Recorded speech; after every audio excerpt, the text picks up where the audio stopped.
knowledge, wisdom, and consciousness. Knowledge, wisdom, and consciousness. And this is asked by Viknam. So, here in Satsang, I try to really focus on those topics that are meaningful for us. It's not a philosophy class, it's not a debate, it's not a vocabulary lesson.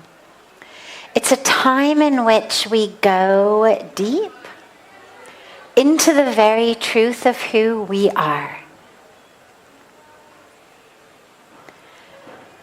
And we go into that truth of who we are so that we can be changed, so that we can be free. That's what satsang is for. So we'll take the question, but I try to avoid the types of questions that are just semantic of this word versus that word, especially since in so many cases the words come from Sanskrit with very, very deep meanings, and then we end up fighting over English translations. But here in this case, it's actually an interesting question for that which we value in our life. For most people, intelligence, if you say, oh, someone is really smart, most of the time we judge that based on how many things they know. Oh, God, yeah, they know the capital of every state. Boy, God, they're like a geography map. You give them an empty map, they can fill in all the countries. God, she's a math whiz. She can do all that long division in her head. She doesn't even need, a pen and paper. Okay. So this is all what we call knowledge. Sometimes you talk to people and they'll say, oh yeah, so this political candidate has this view and this belief. But actually, if you go back 50 years, there was a different candidate from the party who thought this and this and this. And they'll give you a whole kind of political science monologue. And people think, oh, wow, what a smart person. Like, wow, how well they've understood things. But the truth is, this is all what we call knowledge. Nothing wrong with it. Knowledge is great. It's why we go to school. It's why we learn things. But knowledge is that which gives us facts, figures, information. It gives us skills also. Do you know how to tie your shoes? Do you know how to do long division? So from knowledge we get facts, figures, information, and skills to move through our world. Do you know how to read and write? These are very important things to know. But they're on the most basic level of actual intelligence. There's no discrimination there. Any child who isn't differently able due to their brains, they'll learn how to tie their shoes if you teach them. They'll learn how to do mathematics if you teach them. When I was in 6th grade, we had to learn the capitals of every state of the United States, all 50 of them. Everybody learned them. Put in the time, you put in the energy, you drill yourself back and forth with note cards, you learn them. Now, of course, 45 years later, I couldn't do it. So it's not anything that seeps deep into the nature of who we are. Knowledge becomes that which so frequently we say, oh God, yeah, I used to know that.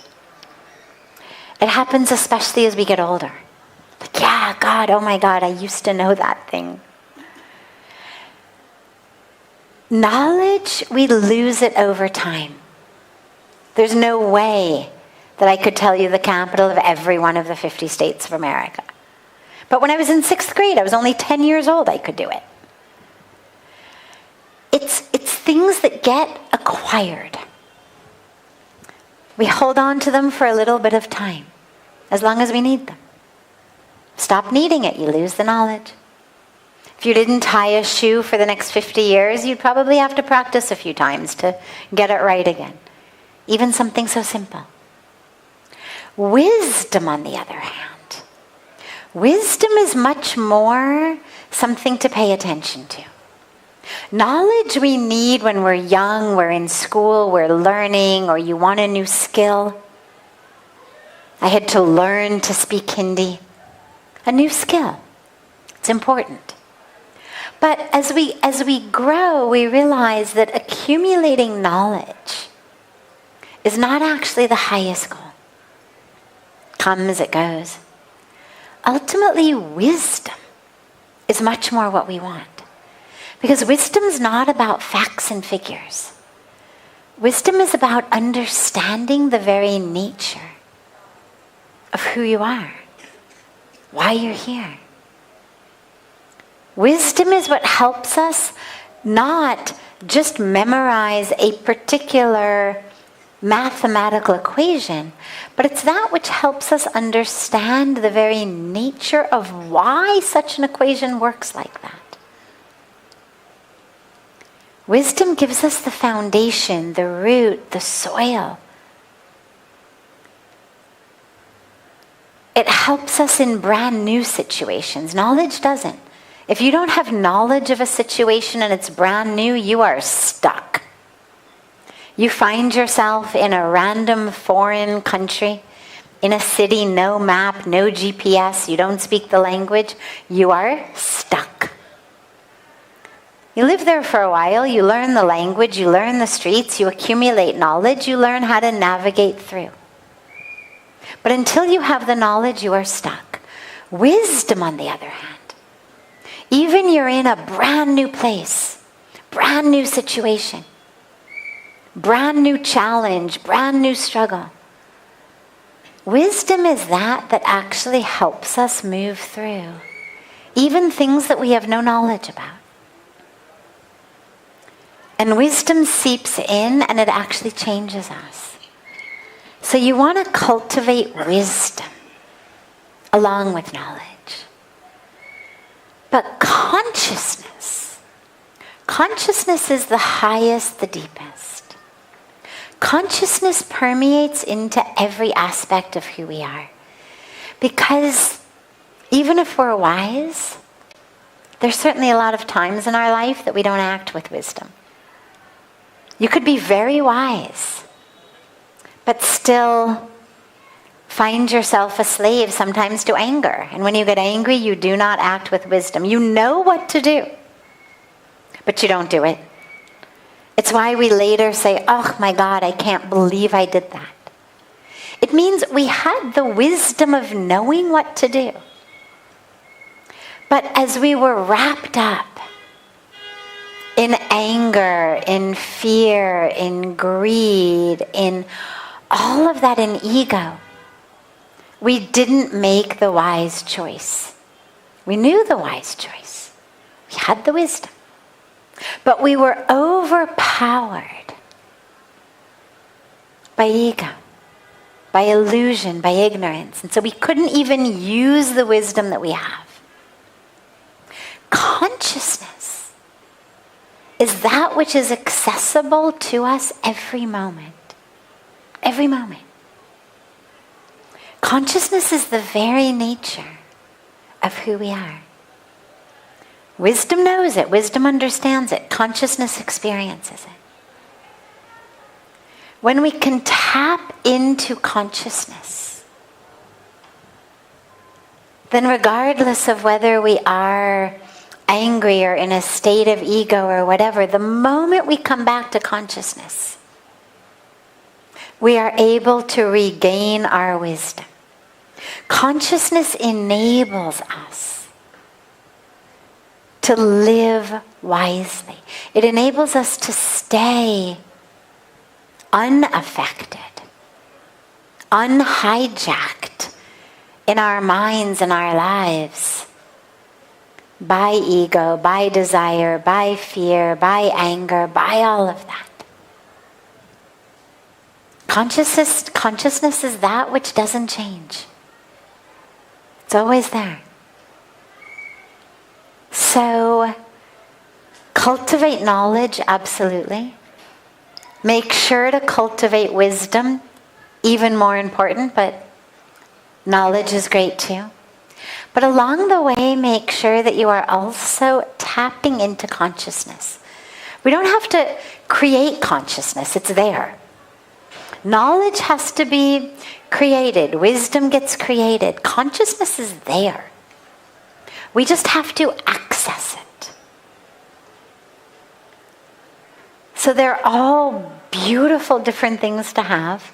Cultivate the knowledge and the wisdom. And allow yourself to access that consciousness. And to stay anchored and grounded and rooted in consciousness. Beautiful. Great question. Other questions? Any question that anyone here has? Yes.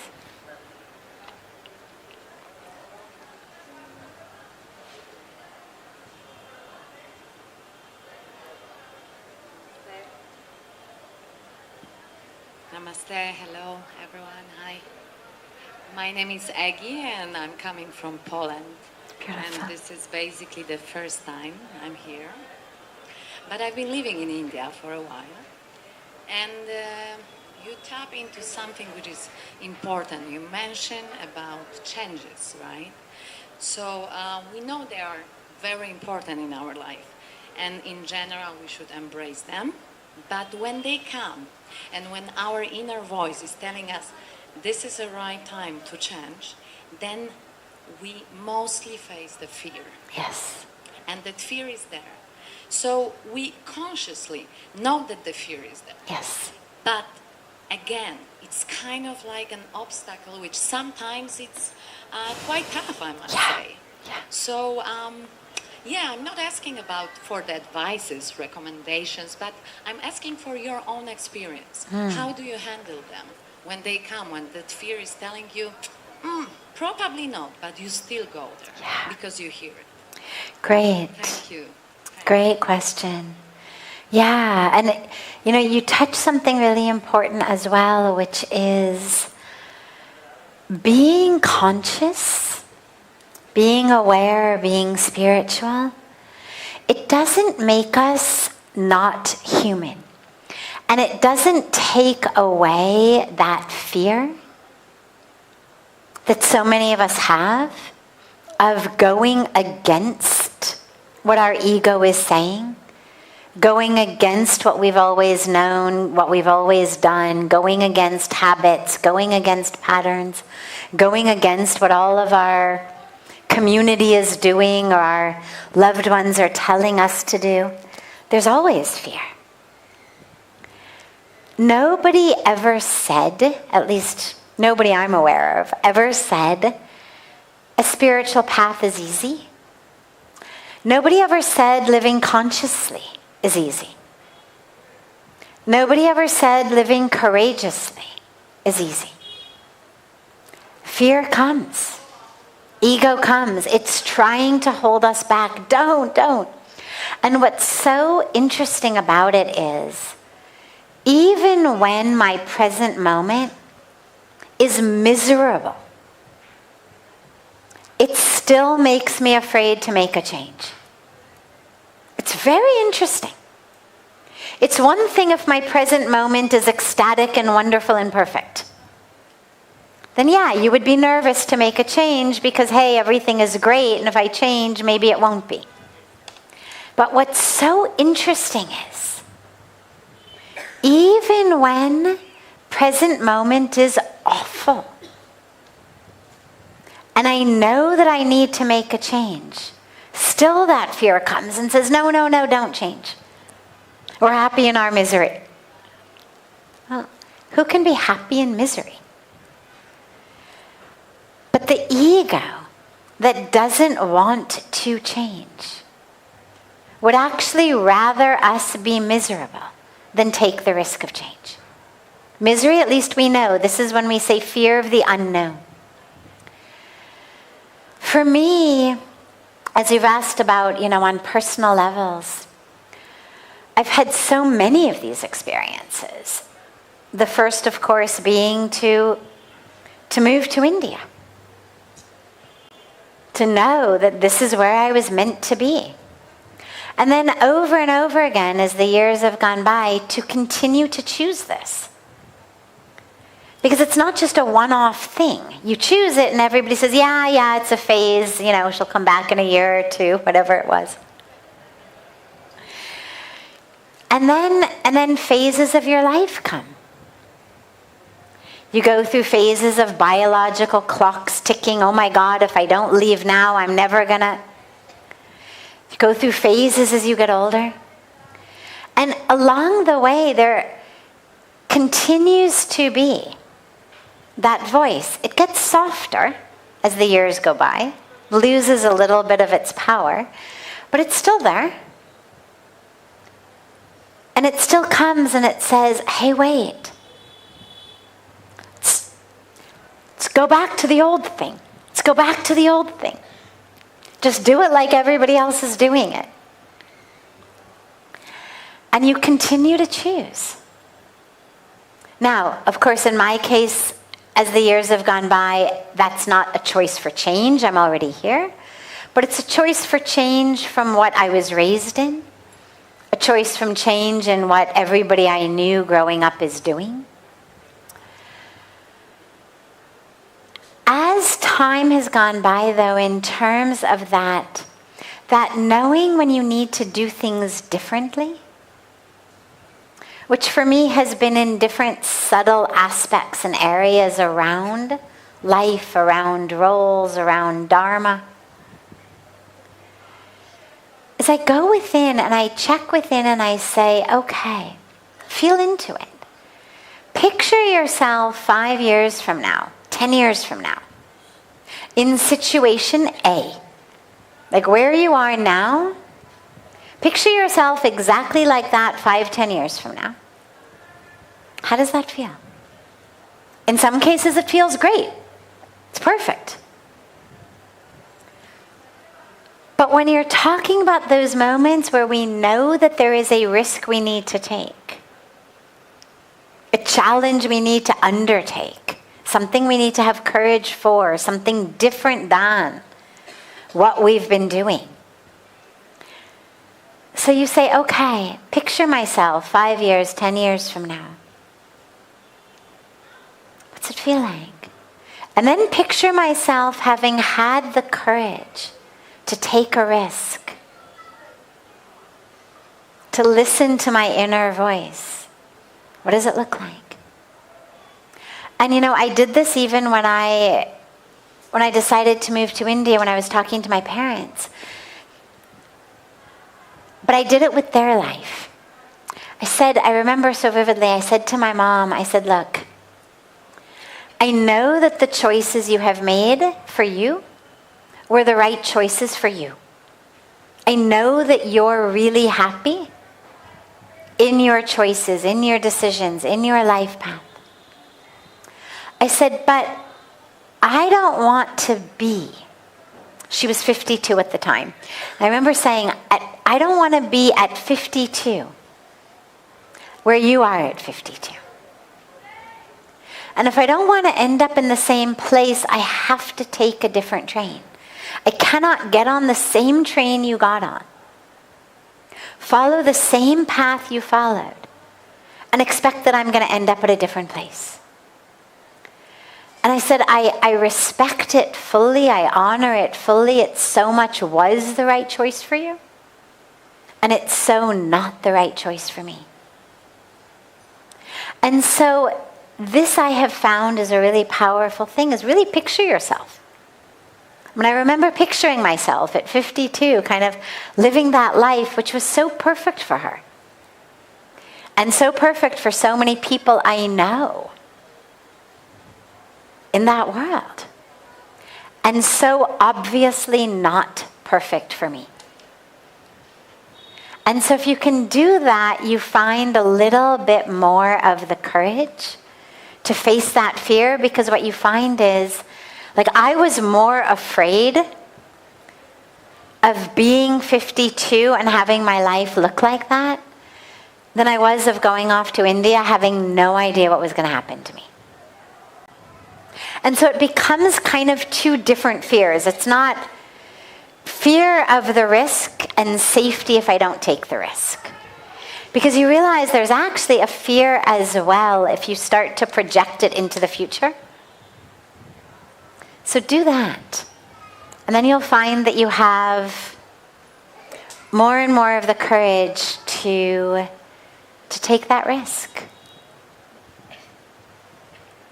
Beautiful.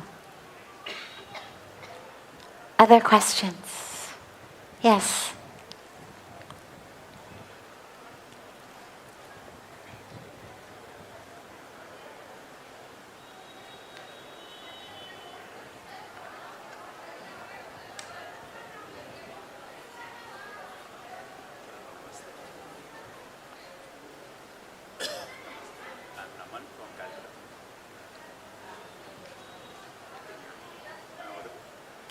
You're not audible. कोई problem है उसका? Try again. Hello, namaste. Yes, now you're audible. I'm Naman from Calcutta. My question is. थोड़ा सा और कर दो भैया ना. My question is, today everyone is doing different things in their lives, different professions, different occupations. Some people work from morning to night, 16 hours, 12 hours, 8 hours. ये mic को adjust कर देना ताकि हम ठीक से सुन लें.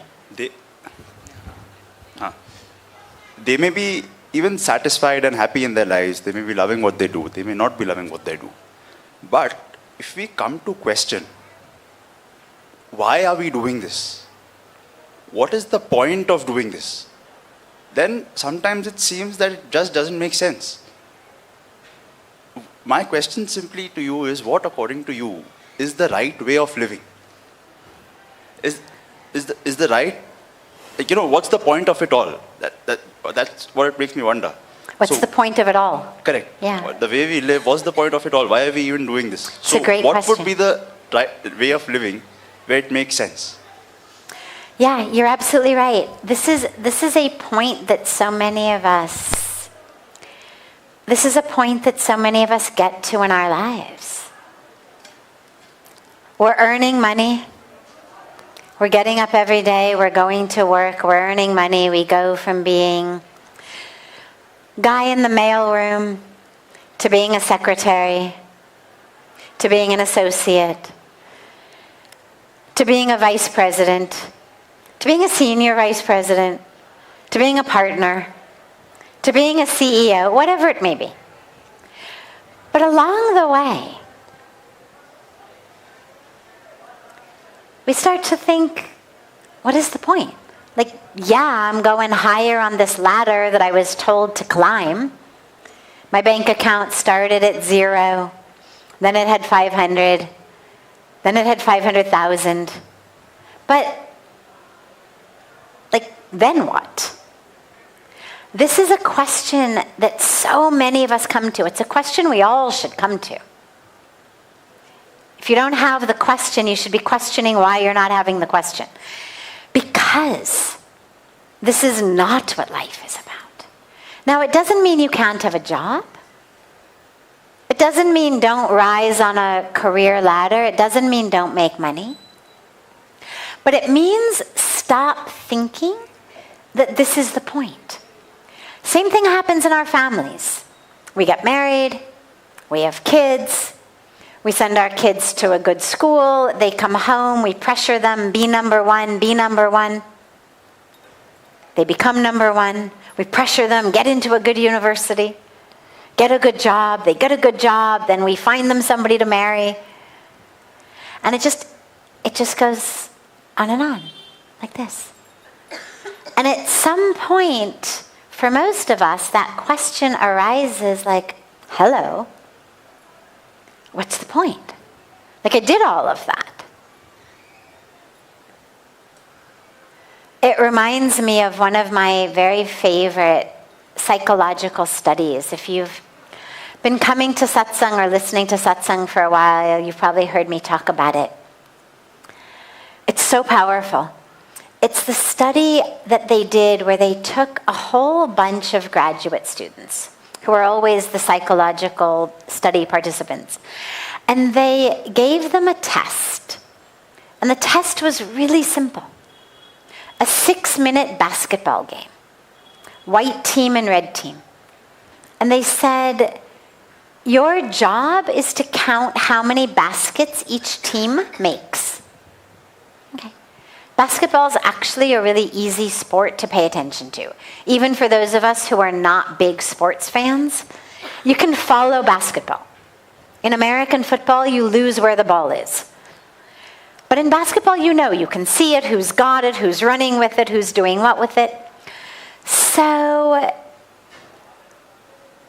end of the test, they're given, or the end of the game, they're given a questionnaire. 3 questions. Number 1, how many baskets did the white team make? They all get the answer correct. Question 2, how many baskets did the red team make? They all get it exactly right. Question 3, did you notice anything else? Now, as it turns out with most psychological studies, what they tell us it's about is not really what it's about. They're almost always testing something else. So it turns out that halfway through the basketball game, a huge gorilla, a man in a huge gorilla suit, came onto the middle of the basketball court and danced in the middle of the basketball court for 30 seconds. Right in the middle of the camera, center frame, 30 seconds, danced, then it left the court. 3rd question, did you notice anything else? More than 50% of the people in the study wrote no. Means they missed it. They missed it completely. Now you think, kaise ho sakte? How is that even possible? They're watching the game, they're counting baskets accurately. Their eyes are open. How did they miss a dancing gorilla for 30 seconds? And the answer is really simple. It wasn't what they were told to look for.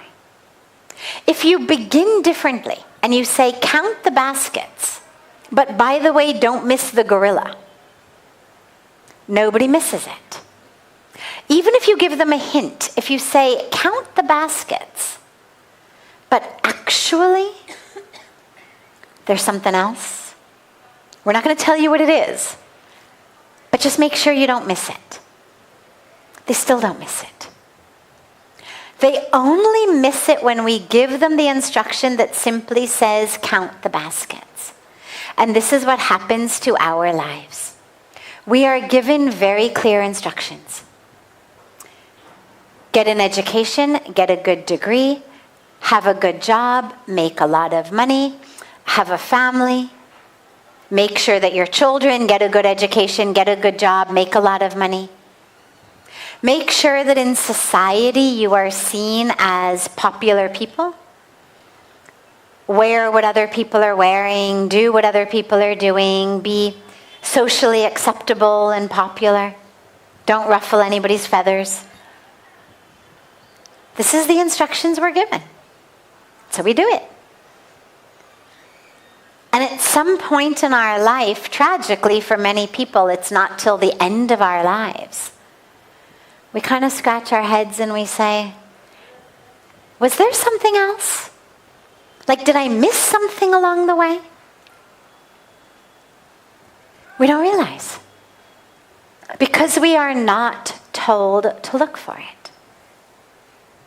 So I love the question. Is that all? No, that is not all.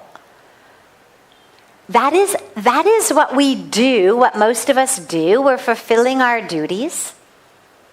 We have a duty to feed our families. to be contributing members of our societies, of our communities, so we get jobs, we make money, we have families. Beautiful, wonderful. But don't think that is actually what it's all about.